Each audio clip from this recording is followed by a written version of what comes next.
بعد میں اللہ کے نبی صلی اللہ علیہ وسلم کی بارگاہ میں حاضر ہو گئے اور اسے پیش کیا تھا، فدا کا امی ہوا بھی، اے میرا رسول اللہ میرے ماں باپ آپ پر قربان ہو، اے اللہ کے نبی صلی اللہ علیہ وسلم جتنا مال تھا اس مال سے میں نے سامان کو جمع فرما لیا، اور مال کو جمع کرنے کے بعد میں نے اس مال کو دو حصوں میں تقسیم کر لیا، ایک حصہ آپ کی بارگاہ میں لے آیا ہوں، ایک آپ کی بارگاہ میں حاضر کر دیا ہے، ایک حصہ گھر والوں کے لیے چھوڑ دیا ہے۔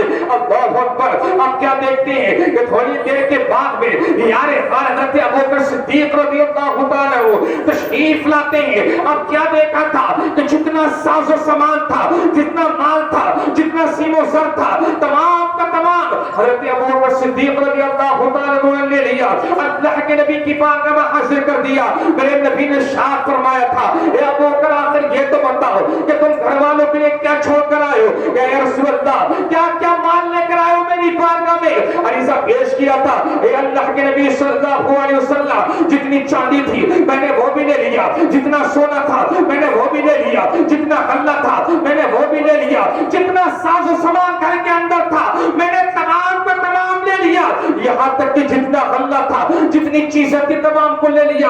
میرے نبی نے ارشاد فرمایا تھا، اے ابوبکر یہ تو بتاؤ آخر گھر والوں کے لیے کیا چھوڑ کر آئے ہو؟ تو ایک ہی جملہ تھا میرے مسلمان بھائیوں، میرے مدرسے کے طلبہ اسلام سنو، ایک ہی جملہ تھا، یا رسول اللہ گھر والوں کے لیے اللہ اور اس کے رسول کی محبت چھوڑ کر آئے۔ سبحان اللہ سبحان اللہ ماشاء اللہ سبحان اللہ۔ اللہ اور اس کے رسول کی محبت چھوڑ کر آیا ہوں۔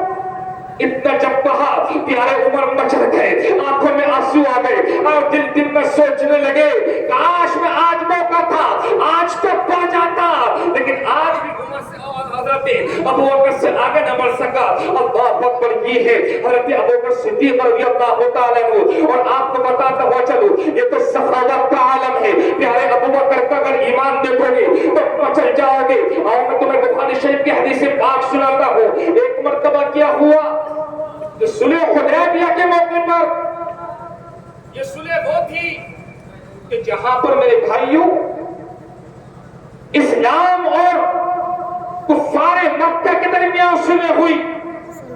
ابھی جو حدیث پاک پڑھ رہا ہوں یہ بخاری شریف کے اندر موجود ہے۔ یہ صلح حدیبیہ ظاہری طور پر تو ایسا لگ رہا تھا کہ جیسے کہ مسلمان تب پر صلح کر رہے ہیں، لیکن اس کی صلح کرنے والے کون تھے؟ اللہ کے نبی صلی اللہ علیہ وسلم تھی۔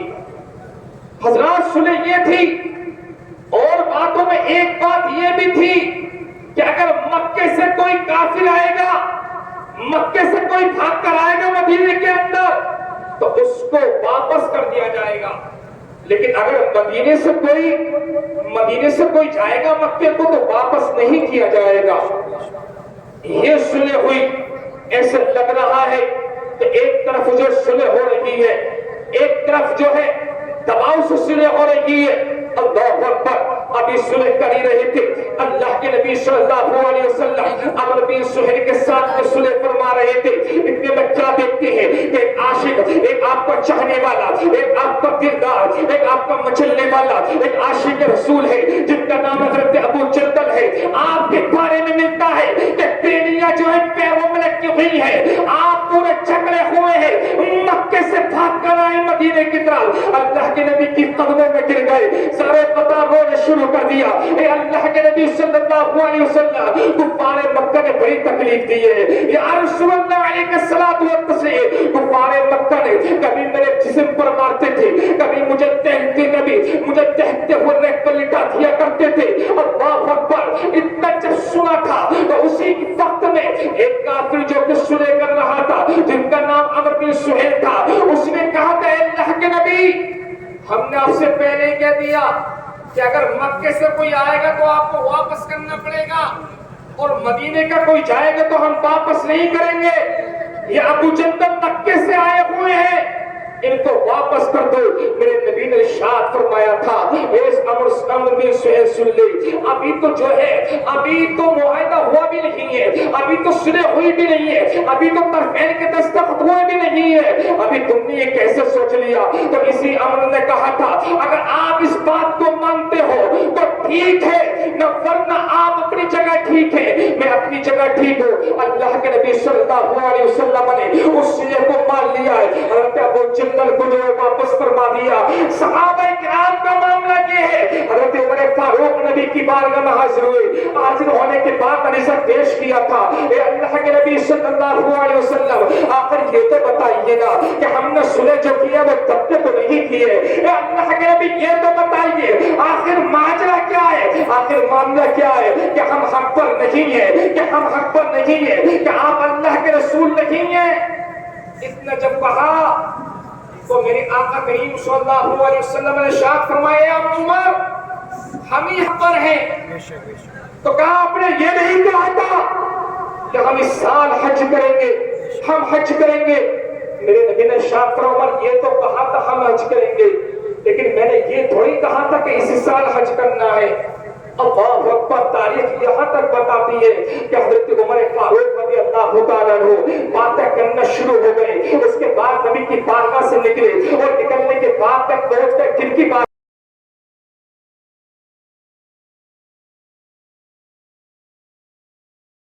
بارگاہ میں رضا پیش کیا تھا، اے اللہ کے نبی حضرت ابو بکر صدیق کی بارگاہ میں رضا پیش کیا تھا، اے ابو بکر آخر یہ تو بتاؤ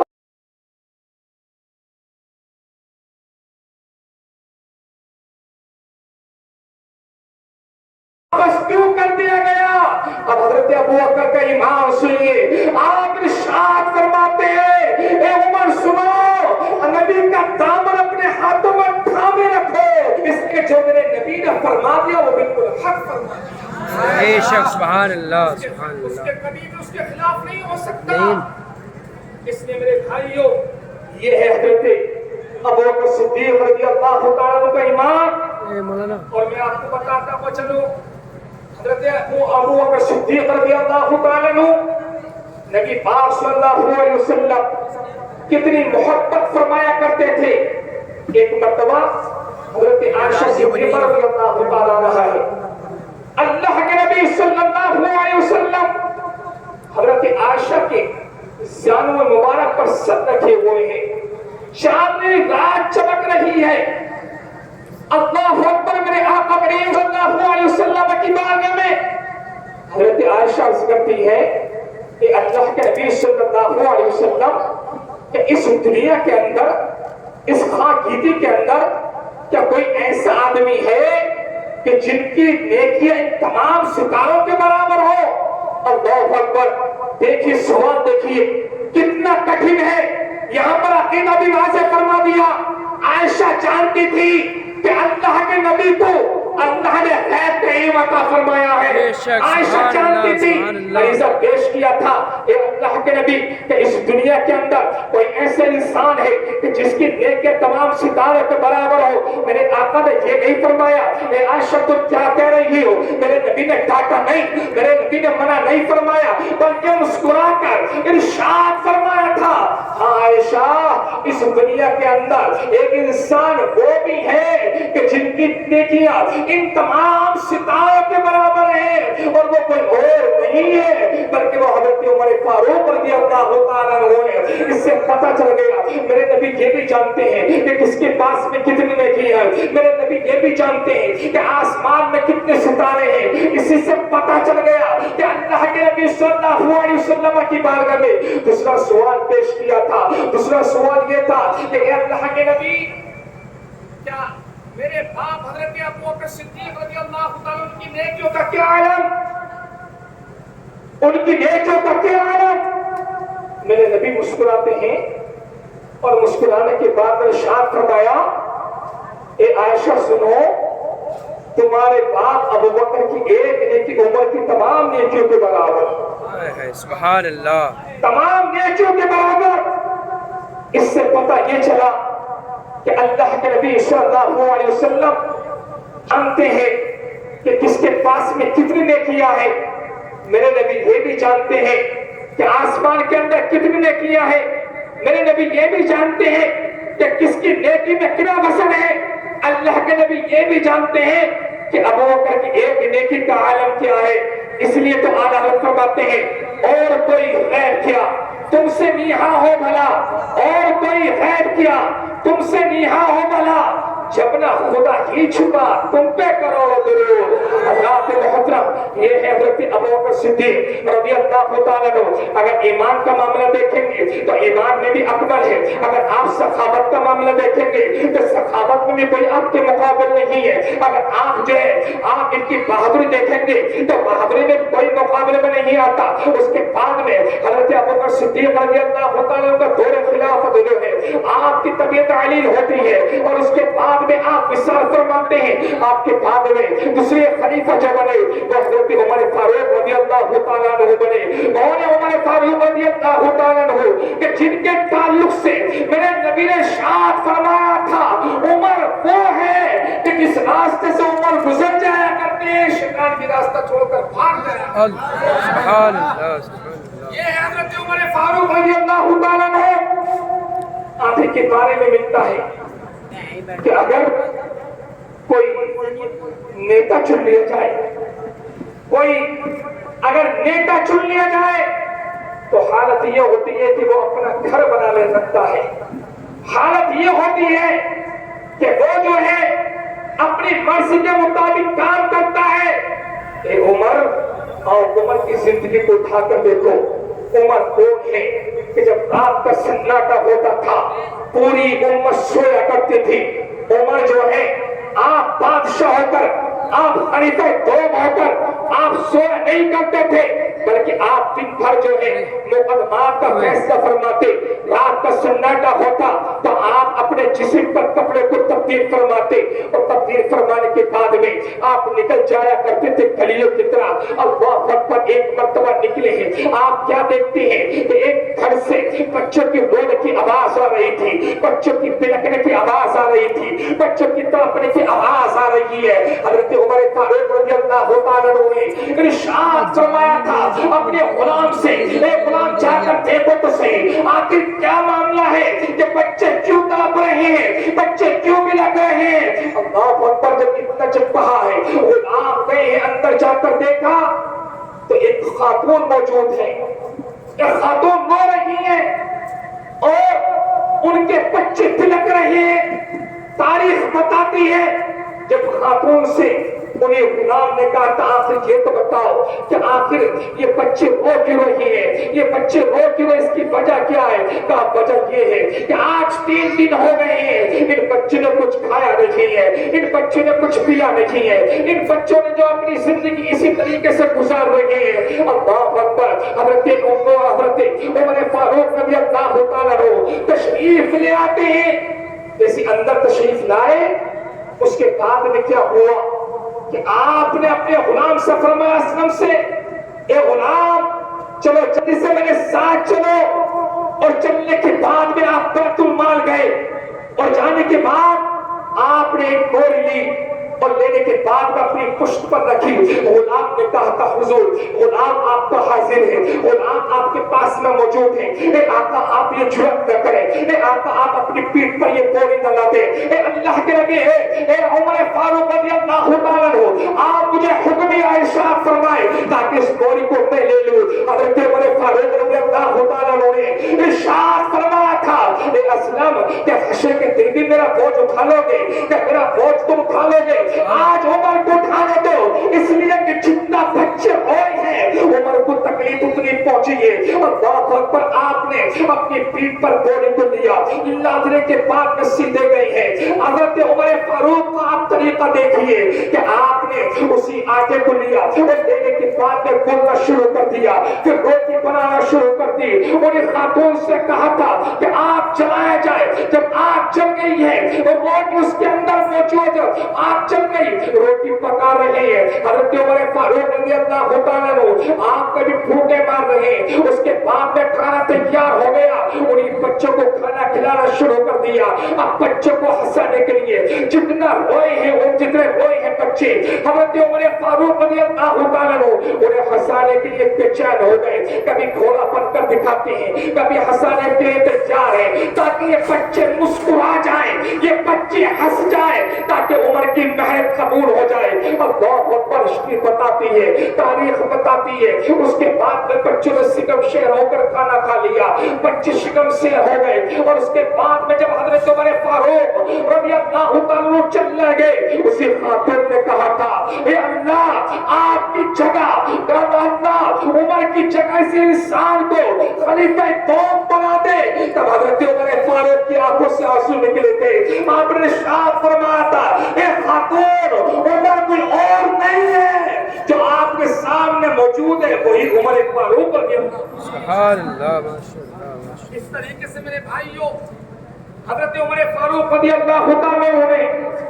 اپنی خلافت چلائی ہے، اس طریقے سے رہا کرتے تھے۔ ایک مرتبہ کیا ہوا کہ حضرت عمر فاروق رضی اللہ عنہ سے ایک بادشاہ ملنے کے لیے آیا، ایک کسی صوبے کا ایک شخص ملنے کے لیے آیا، لیکن وہ تو یہ سمجھ رہا تھا کہ عمر ہوں گے تو بہت زیادہ جو ہے آپ لباس پہنے ہوئے ہوں گے، آپ کا گھر بہت زیادہ عمدہ ہوگا، آپ کا حسین و جمیل گھر موجود ہوگا، آپ کا گھر موجود ہوگا۔ اللہ اکبر، کیا دیکھتا ہے آنے کے بعد میں کہ حضرت عمر فاروق رضی اللہ تعالیٰ عنہ آپ لیٹے ہوئے ہیں، آدھا جسم جو ہے وہ چھاؤں کے اندر ہے، آدھا دھوپ کے اندر ہے۔ اس انسان نے چاہا کہ لاؤ آج عمر کا کام تمام کر دیتا ہوں، عمر کو آج دنیا سے فنا کر دیتا ہوں، عمر کا نام و نشان مٹا دیتا ہوں۔ اللہ اکبر، جیسے اس انسان نے تلوار سوتی ہے، جیسے اس انسان نے تلوار کھینچی ہے، کیا دیکھتا ہے کہ وہ شیر آئے ہیں، اور آنے کے بعد وہ شیروں نے حملہ کیا ہے اور اس انسان کے ٹکڑے کر رکھ دیے ہیں۔ پتہ چلا کہ حضرت عمر فاروق رضی اللہ تعالیٰ عنہ کی جو خلافت تھی وہ خالی انسانوں پر نہیں چلتی تھی، بلکہ آپ کی حکومت تو چرند پرند یہاں تک کہ گوشت طیور پر بھی آپ کی حکومت چلا کرتی تھی۔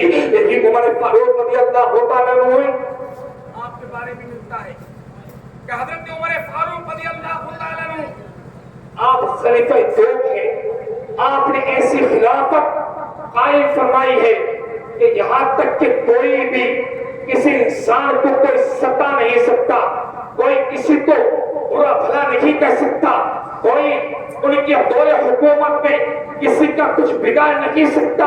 پتہ چلا آج بھی حضرت عمر فاروق رضی اللہ تعالیٰ عنہ کے قانون کو آج بھی ہندوستان کے اندر کیا جگہ جگہ جہاں چاہو نافذ کر دو، انشاءاللہ برائی کا خاتمہ خود بخود ہوتا چلا جائے گا، برائی کا خاتمہ ہو جائے گا۔ پتہ چلا اس کے بعد میں حضرت ابوبکر صدیق کے بعد میں عمر خلیفہ ہوئے، اور عمر کے بعد میں حضرت عثمان غنی خلیفہ ہوئے۔ حضرت کون ہے عثمان غنی؟ جن کے بارے میں ملتا ہے کہ آقا کریم صلی اللہ علیہ وسلم کی ایک بیٹی نہیں بلکہ دو بیٹی آپ کے نکاح میں آئی ہے، اور ایک ہی وقت میں اللہ کے نبی صلی اللہ علیہ وسلم نے ارشاد فرمایا تھا کہ اگر کاش اللہ مجھے 40 بیٹی عطا فرمائے تو یک کے بعد دیگرے میں عثمان غنی کے نکاح میں دیتا چلا جاؤں۔ سبحان اللہ، عطا فرمایا گیا۔ اب رات محترم یہی تو معاملہ تھا کہ ایک مرتبہ آقا کریم صلی اللہ علیہ وسلم کی بارگاہ میں بیٹھے ہوئے حضرت عثمان غنی وہ ہیں کہ جنہوں نے تقریباً 2 مرتبہ اللہ کے نبی صلی اللہ علیہ وسلم نے جنت کی بشارت عطا فرما دی۔ بے شک، سبحان اللہ، سبحان اللہ۔ 2 مرتبہ جنت کی بشارت عطا فرما دی تھی۔ ایک مرتبہ کم جب جنگ تبوک کے موقع پر مسلمانوں میں بڑا پریشانی کا عالم تھا، مسلمانوں کی مالی حالت کمزور تھی، یہاں تک کہ روایت میں ملتا ہے آقا کریم صلی اللہ علیہ وسلم جب لشکر کو تیار فرما رہے تھے، جیش اسرا کو تیار فرما رہے تھے، اسی کے بارے میں ملتا ہے میرے آقا کریم صلی اللہ علیہ وسلم نے صحابہ کرام سے ارشاد فرمایا تھا، اللہ کے نبی صحابہ کرام کو مار رہے تھے کہ آپ اللہ کی راہ میں مال خرچ کریے، اللہ کی راہ میں مال دے کر لائیے۔ اللہ اکبر، اس کے بعد میں پیارے عثمان کھڑے ہوئے اور عزا پیش کرتے ہیں، اے اللہ کے نبی صلی اللہ علیہ وسلم، میں نے 100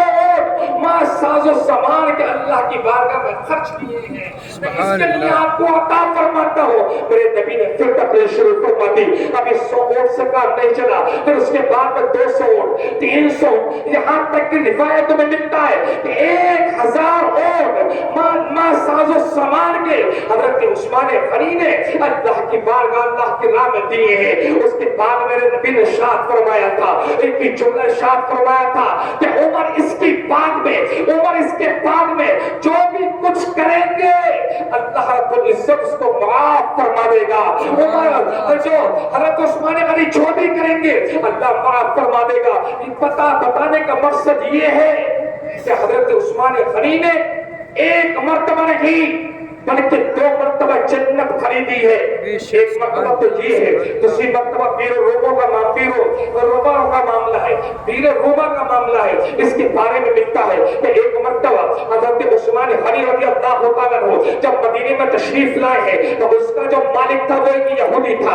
اللہ اکبر، تاریخ میں یہاں تک ملتا، روایتوں میں ملتا ہے کہ وہ جو مالک تھا نا وہ مسلمانوں کو پانی بیچا کرتا تھا، پانی کو قیمت سے بیچا کرتا تھا۔ جب حضرت عثمان غنی کو معلوم ہوا آپ نے 12,000 درہم میں آدھا کنواں خرید لیا، جب مسلمانوں کی باری آتی عثمان غنی ایک مرتبہ نہیں، 2 مرتبہ نہیں بلکہ چچر مسلمانوں کی باری آیا کرتی تھی۔ حضرت عثمان غنی مسلمانوں کو آپ یوں ہی پانی دے دیا کرتے تھے، جب اس کی باری آتی وہ پانی کو بیچا کرتا تھا۔ لیکن مسلمانوں کا حال یہ ہو گیا کہ اب پانی لینا ہے تو عثمان غنی کی باری پہ لینا ہے، ہمیں یہودی کی باری پر نہیں لینا ہے پانی۔ اللہ اکبر، ہسٹری بتاتی ہے کہ جب یہودی پریشان ہو گیا تو اس نے وہ جتنا کنواں بچا تھا، آدھا کنواں بچا تھا، آپ نے 800 درہم میں وہ بھی خرید لیا، اور خریدنے کے بعد میں پورا کنواں جو ہے وہ امت مسلمہ کے لیے آپ نے وہی وقف کر دیا۔ اب جتنے مسلمان چاہیں اس سے پانی پی سکتے ہیں، چلیں چائے پانی پی سکتے ہیں، چلیں چائے پانی پی سکتے ہیں، چائے پانی پی سکتے ہیں، انسان پانی پی سکتے ہیں۔ اس طریقے سے خلیفہ ذوق حضرت عثمان غنی نے اللہ کے نبی صلی اللہ علیہ وسلم سے پتہ نہیں کتنی مرتبہ جنت کو خرید لیا۔ بے شک، سبحان اللہ۔ میں آپ کو بتاتا ہوں چلو کہ حضرت عثمان غنی جب آپ قبر کے پاس، جب آپ جنازوں کے پیچھے چلتے تھے، جب قبروں پر جایا کرتے تھے، اتنا رویا کرتے تھے، اتنا روتے تھے کہ آپ بیہوش ہو جایا کرتے تھے۔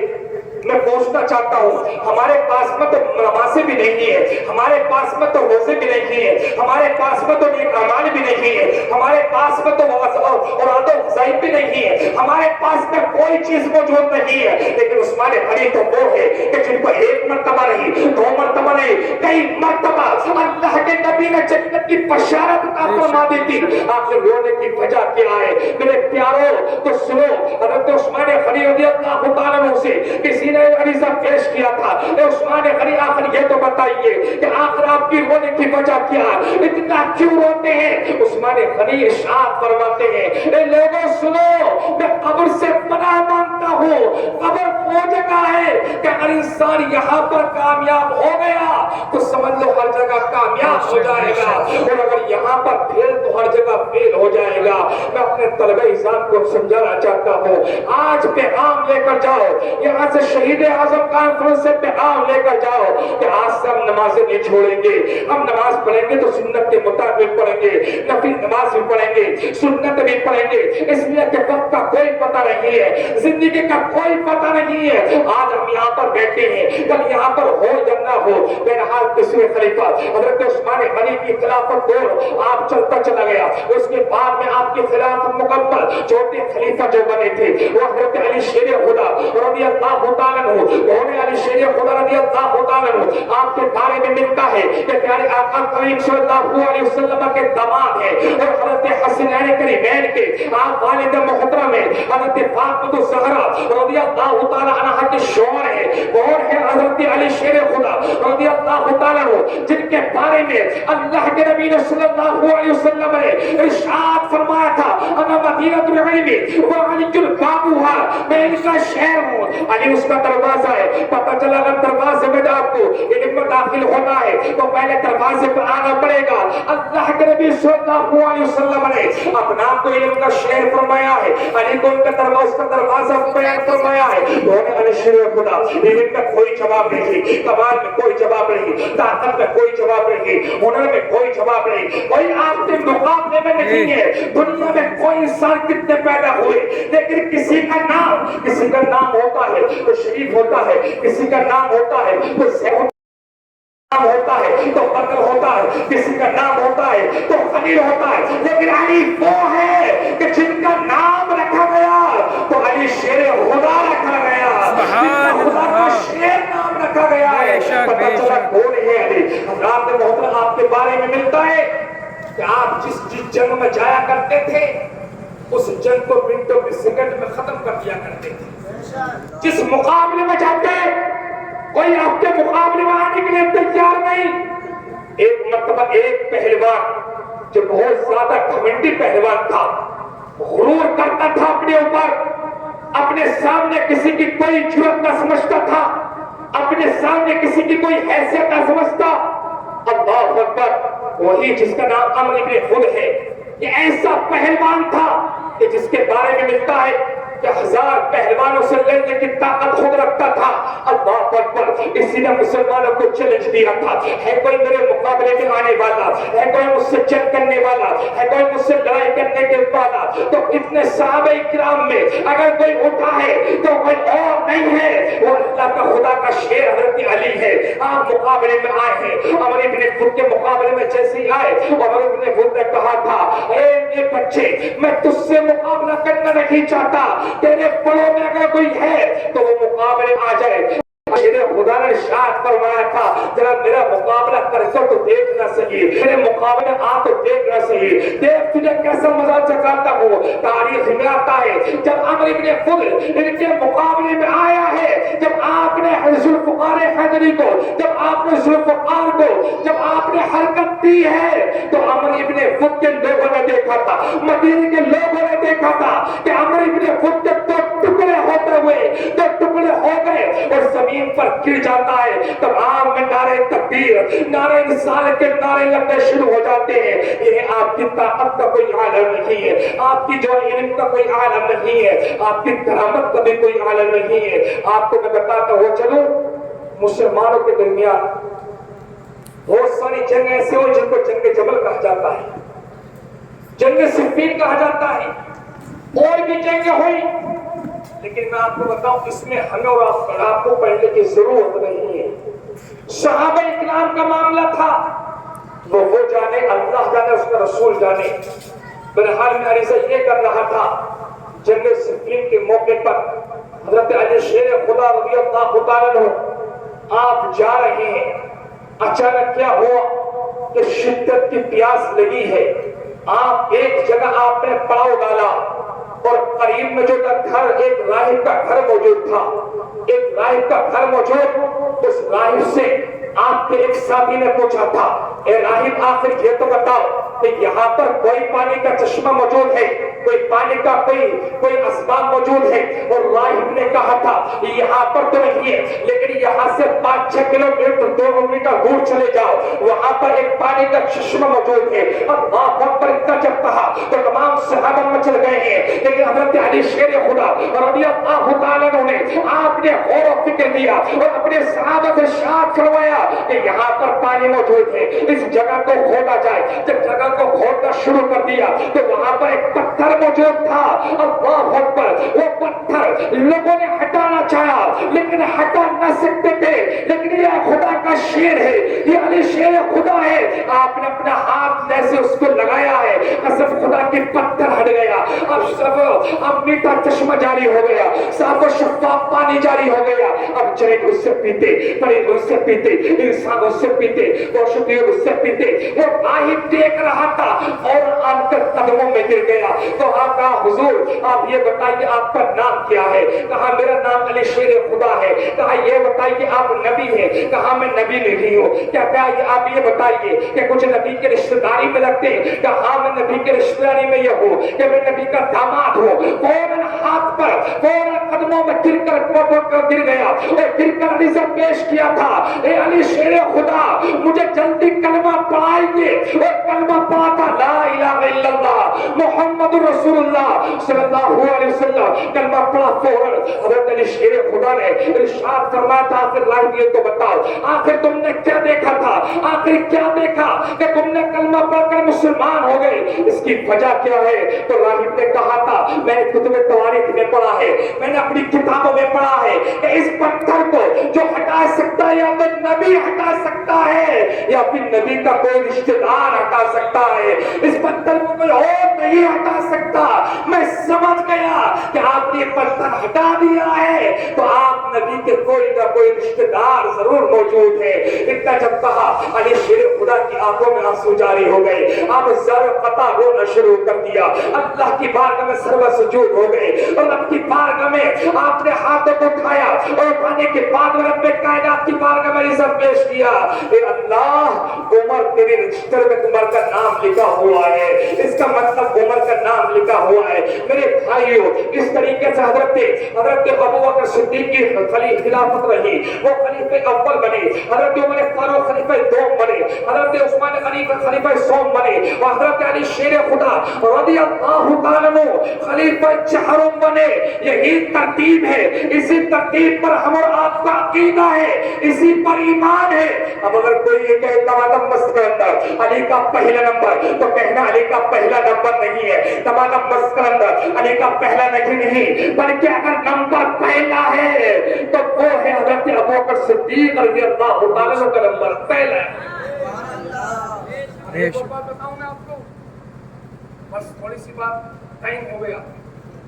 کچھ لوگ حضرت امیر معاویہ کی شان میں گستاخی کرتے اور یہ کہتے ہیں کہ وہ تخت پر یزید کو بٹھا دیا، اس سے کچھ باتیں بکتی ہیں۔